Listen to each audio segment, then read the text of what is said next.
Good morning बच्चों। Myself Ghanshyam Datt Sharma, assistant professor government PG college Rajgarh Alwar. Today we let's study about Planck radiation law.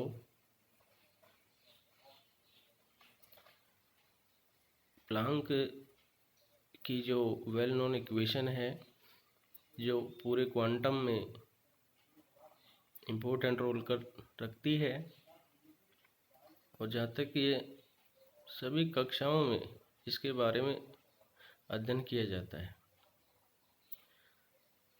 Planck equation पर आने से पहले ये बता दूं मैं कि वीन ने जो सूत्र दिया वो केवल माइक्रो वेवलेंथ लघु तरंग दैर्ध्य में सही परिणाम देता है, जबकि रेले जीन्स ने जो सूत्र दिया वो केवल दीर्घ तरंग दैर्ध्य के लिए सही परिणाम देता है।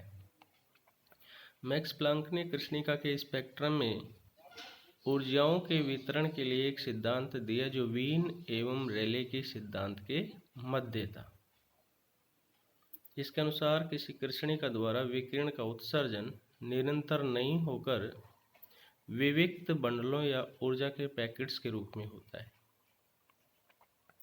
कृष्णिका के द्वारा विकिरणों का उत्सर्जन निरंतर नहीं होता है, जबकि छोटे छोटे बंडलों के रूप में होता है, असतत रूप से होता है। इन बंडलों को फोटोन कहते हैं। एक फोटोन या एक क्वांटम का अर्थ है h न्यू के बराबर ऊर्जा। प्रकाश ऊर्जा के एक मोल की ऊर्जा एक क्वांटम कहलाती है। प्रत्येक क्वांटम में ऊर्जा का मान विकिरण की आवृत्ति के समानुपाती होता है। मैक्स प्लैंक का जो मेन थ्योरम है वो है कि जो विकिरण की आवृत्ति है वह ऊर्जा के समानुपाती होती है। E direct proportional to nu. E is equal to h nu h where Planck's constant. The value of h is 6.623 into 10 की पावर -27 अर्ग सेकेंड या 6.623 into 10 की पावर -27 जूल सेकेंड होता है।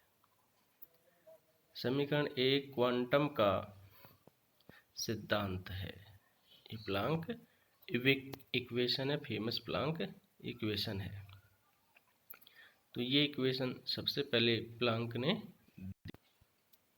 ग्राफ में दिया हुआ है। देखिए 3 लाइंस, इसमें ब्लू लाइंस जो है वो प्लैंक के अकॉर्डिंग है,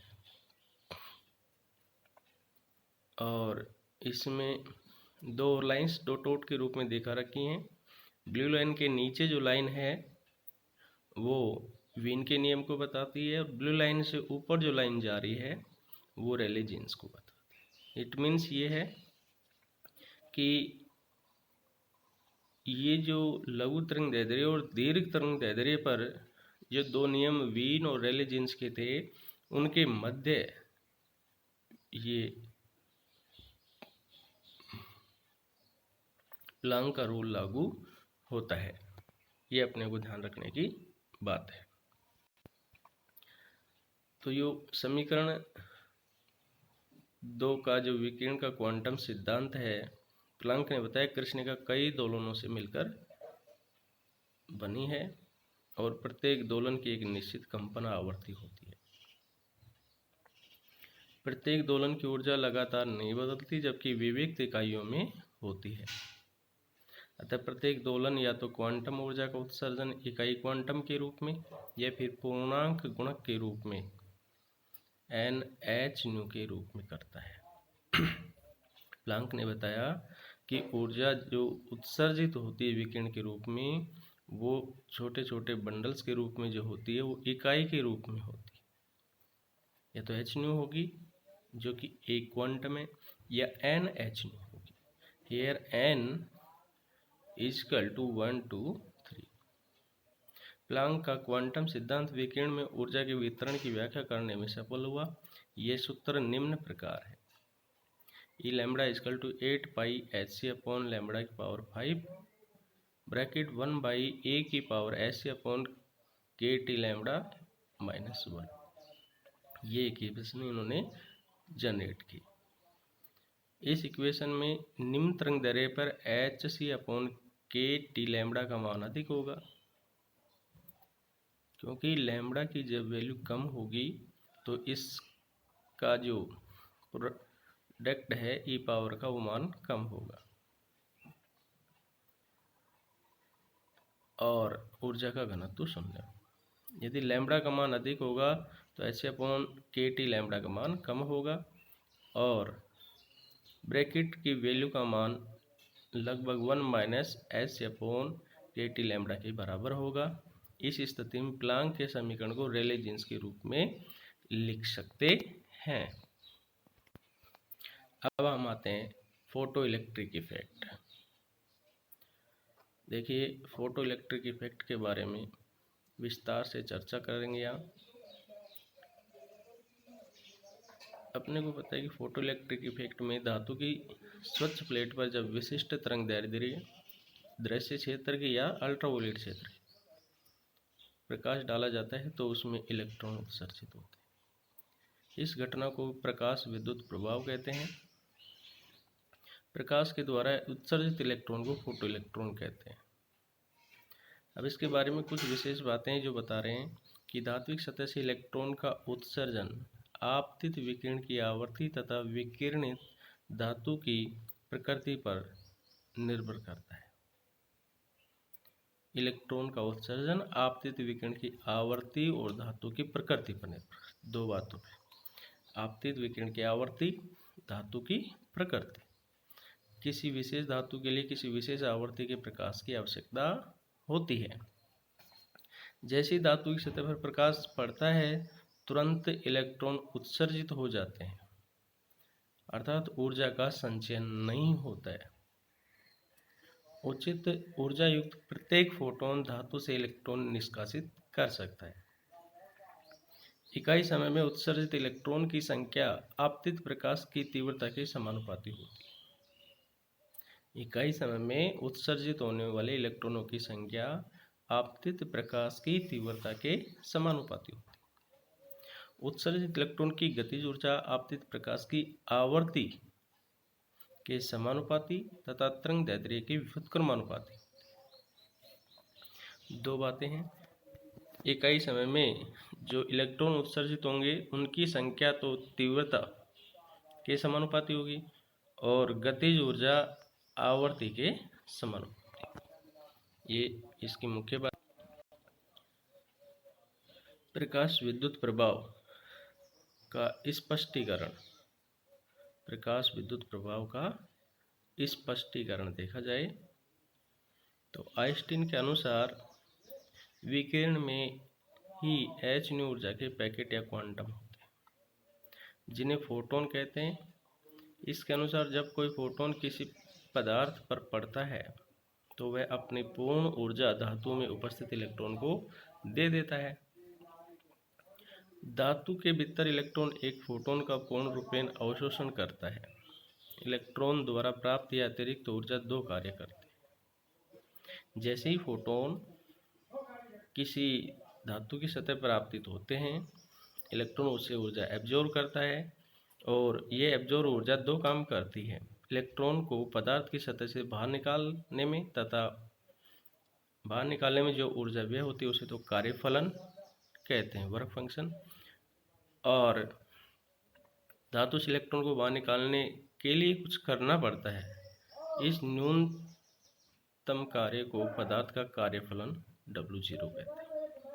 शेष ऊर्जा इलेक्ट्रॉन को पदार्थ की सतह से बाहर निकालने के पश्चात उसे गतिज ऊर्जा 1/2 mv² प्रदान करता है। अतः ऊर्जा E बराबर h न्यू होती है। तो h न्यू के द्वारा जो फोटोन या क्वांटम की ऊर्जा है h न्यू वो दो कार्य कर रही है, एक तो वर्क फंक्शन, एक काइनेटिक एनर्जी, दो चीज़ें प्रदान कर रही है। तो वर्क फंक्शन W0 + 1/2 mv², ये किसके बराबर है? h न्यू के बराबर। बाहर निकलने वाले इलेक्ट्रॉन का वेग v है और उसका द्रव्यमान m है। तो ये चीज़ें अपन इसमें ऐड करते हैं और आपतित प्रकाश फोटोन की ऊर्जा hν का मान W0 कार्यफलन ऊर्जा के बराबर हो जाए तो प्रयुक्त फोटोन कार्यफलन W0 के लिए ऊर्जा प्रदान करने में समर्थ होगा, परंतु इलेक्ट्रॉन का उत्सर्जन नहीं हो सकेगा, उसमें गतिज ऊर्जा शून्य होगी, अर्थात इलेक्ट्रॉन का वेग v शून्य होगा, अर्थात E = W0 होगा। अब इसी में दहली ऊर्जा की चर्चा करते हैं कि किसी धातु प्लेट से इलेक्ट्रॉन दूर करने के लिए ऊर्जा के निम्नतम मान को उस धातु की दहली ऊर्जा कहते हैं। इसे hν 0 से व्यक्त करते हैं। और दहली आवृत्ति व न्यूनतम आवृत्ति ν0 जिससे कम आवृत्ति के फोटोन द्वारा इलेक्ट्रॉन उत्सर्जित नहीं हो सकता, दहली आवृत्ति थ्रेशोल्ड फ्रीक्वेंसी कहते हैं। दहली आवृत्ति का फोटोन प्रयुक्त करने पर समीकरण 2 से hν 0 = W0 प्लस 0, देखिए काइनेटिक एनर्जी 1/2 mv² बराबर क्या हो गया, यहाँ पे 0 हो गया। hν = क्या शेष रहा W0।